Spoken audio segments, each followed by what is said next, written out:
We need to do what our international competitors, starting with President Obama, are already doing. Make real, substantial investments in green infrastructure, energy efficiency buildings,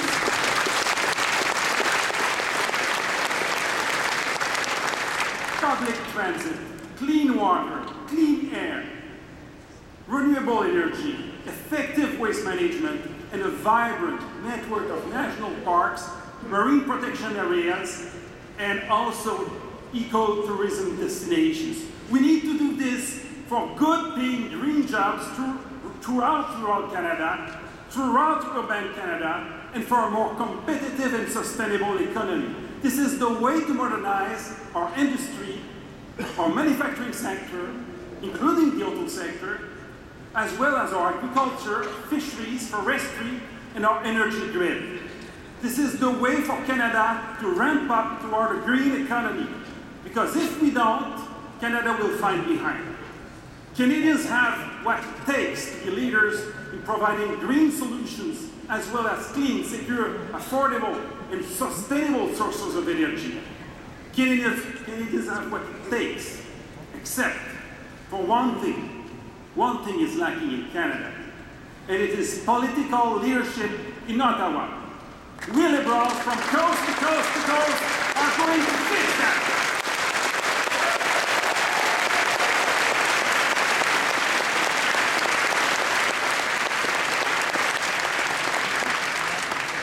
The third focus of an effective recovery plan should be on research. Canada must provide more resources to students, academics, and scientists.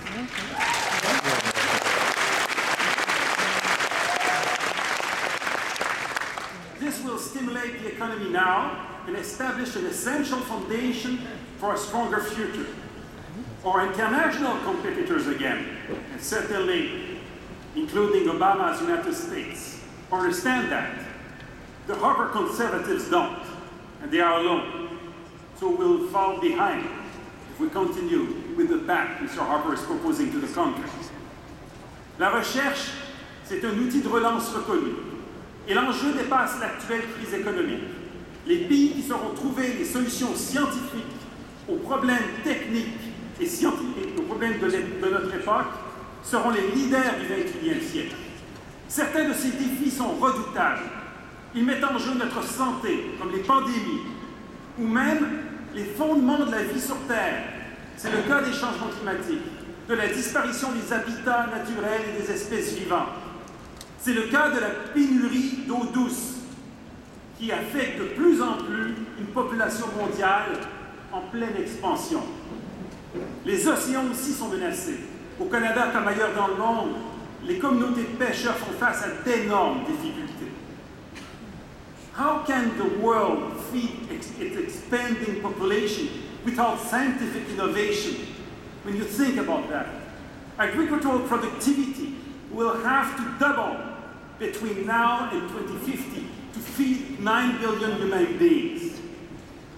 The world needs Canadian scientists, and Canadian scientists need the Liberal Party to support them.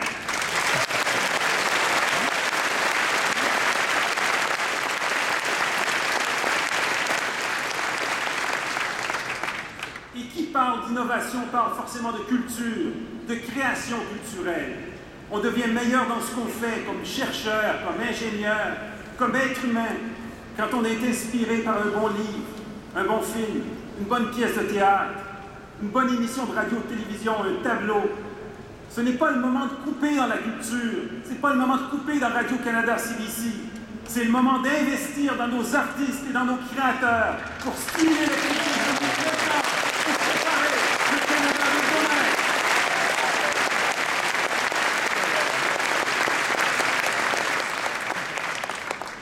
Aux prochaines élections, il nous faudra convaincre les Canadiens que nous avons le meilleur plan pour les aider à passer à travers ces temps difficiles et pour préparer l'économie d'après-crise.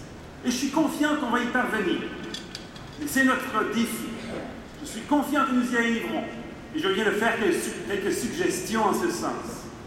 Mais il faut aussi nous préparer à contrer les attaques des conservateurs. Tout d'abord, ils vont attaquer notre chef. Ils vont attaquer notre chef personnellement, vicieusement. Eh bien, nous n'allons pas les laisser faire. Tous ensemble, avec Michael, nous allons préparer et nous allons parler plus haut, plus fort, plus vrai que leur propagande bête et méchante.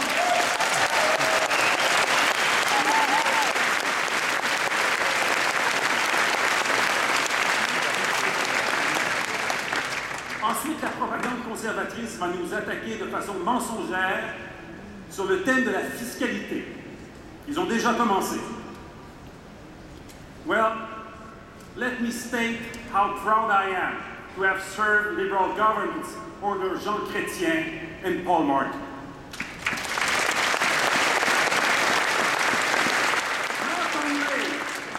Not only did we turn a huge conservative deficit into a liberal surplus, regulate our financial system, reinforce our social fabric, boost investments and research and innovation, and I really want to stress that, act to prevent and reduce crime to the point that the crime rate dipped to its lowest level in 30 years, but also, while doing all that, we provided the largest tax cut in Canadian history.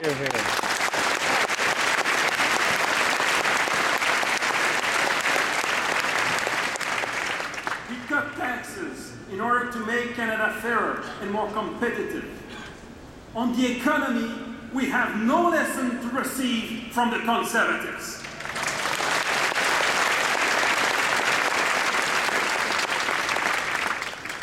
Now compare our record with Harper's.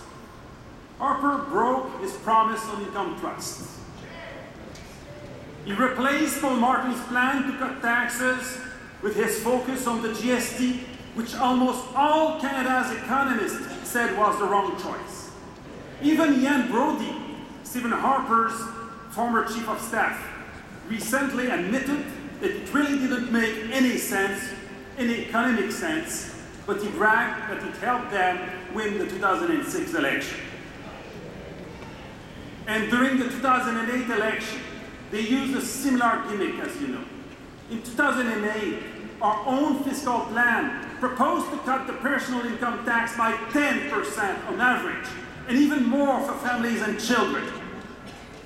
And to cut the corporate tax much more than the Conservative plan did.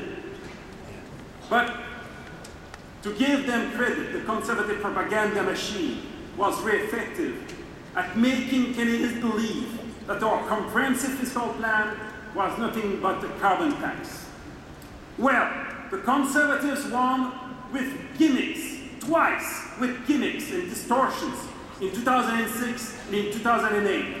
Fellow Liberals, we're going to make sure it doesn't happen a third time.